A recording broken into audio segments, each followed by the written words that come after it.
Então, quais são os nossos pilares de tratamento dentro da paralisia cerebral? Vamos lá? Vamos juntas? Olha só, nós temos que ter 3 pilares: vigilância de postura, mobilidade e comunicação. Vamos juntas aprender um pouquinho? Olha só, metas de treino.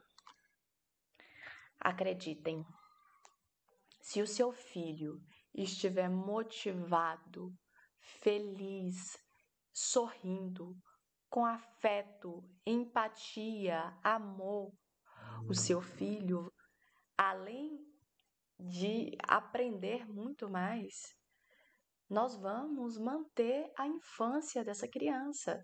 Então, o treino não é para ser maçante, aquele estique puxa, aquele dói, dói, dói.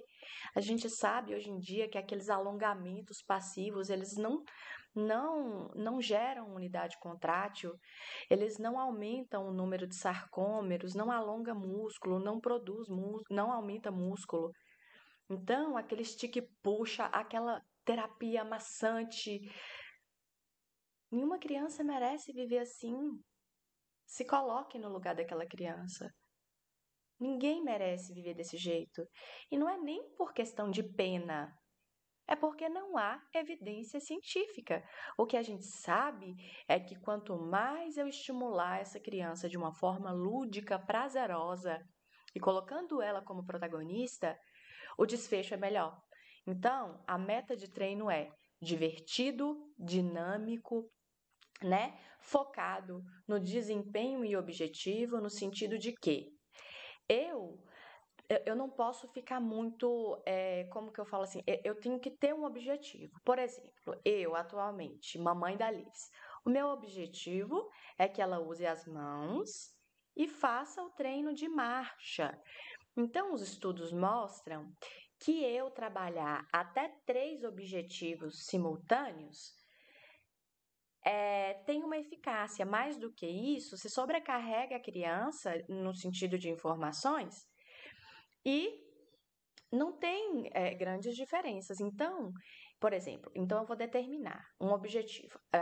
Eu vou chegar para a minha equipe e vou discutir junto, em conjunto, nós definimos 3 objetivos, dentro do que a equipe acha que é necessário para aquela idade da criança e dentro da expectativa que você, pai, e da demanda que você tem dentro de casa.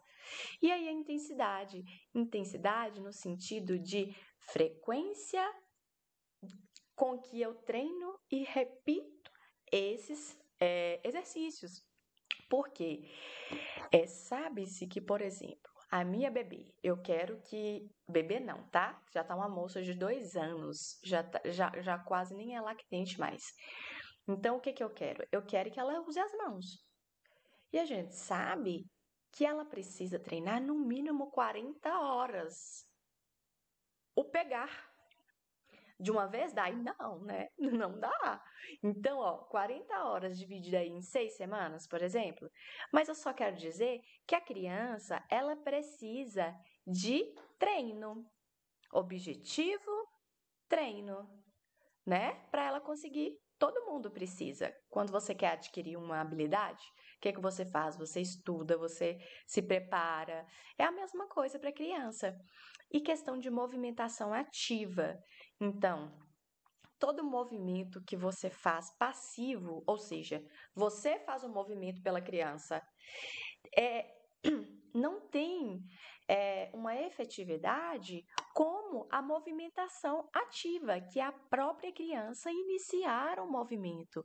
Então, o que que eu faço? A gente tem que adequar a criança para ela fazer a movimentação ativa. Por exemplo, a Lizinha, ela quer usar as mãos. Porém, ela tem que ter esse controle de antebraço, porque senão o braço dela fica para baixo ou no máximo até o quadril e ela não consegue chegar até o objeto. Então, eu coloco ela numa cadeira de posturamento, dou um controle de antebraço e a mãozinha dela consegue fazer um movimento de uma forma mais efetiva. E outra coisa são as estratégias motivacionais. Você, terapeuta, agora uma perguntinha para você. Você conhece o seu paciente? Você sabe qual que é a música predileta dele? Qual que é o desenho predileto? Qual que é o brinquedinho que ele mais gosta? São pontos chaves para eu estimular a criança. Eu preciso falar a mesma língua. Como que você dá algo que não vai falar com a criança? A minha filha, por exemplo, ela ama o pintinho amarelinho. Então, se você, ela começa a chorar por algum motivo, porque está cansada, porque não quero fazer hoje e tal. E aí, a gente começa a trazer uns bonecos de pintinho amarelinho, canta a música do pintinho amarelinho, e ela começa a dar gargalhada, quebra o climão e vida que segue. Então, se você não conhece o seu paciente, você não vai conseguir se conectar com ele. Então, você fazer uma entrevista para entender quem é ele, quais que são as suas predileções, é o mínimo que a gente pode fazer com uma criança. E vamos falar aqui um pouquinho sobre terapia assistiva, tá? Que é o uso de órteses, parapódiums, cadeiras, andadores, que eu vou citar para vocês logo à frente, tá bom?